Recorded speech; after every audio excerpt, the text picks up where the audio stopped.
Then hello, welcome to RVN Music Zone.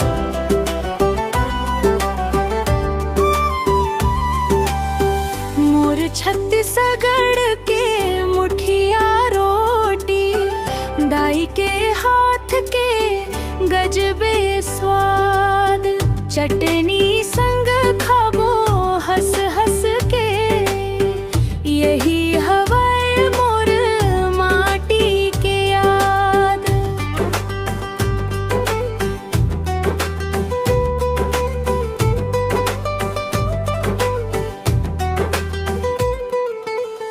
धान के खुशबू गावई बोली, सुख घर ला गया हर एक डोली, भाजी अचार दही संग खावो सुख के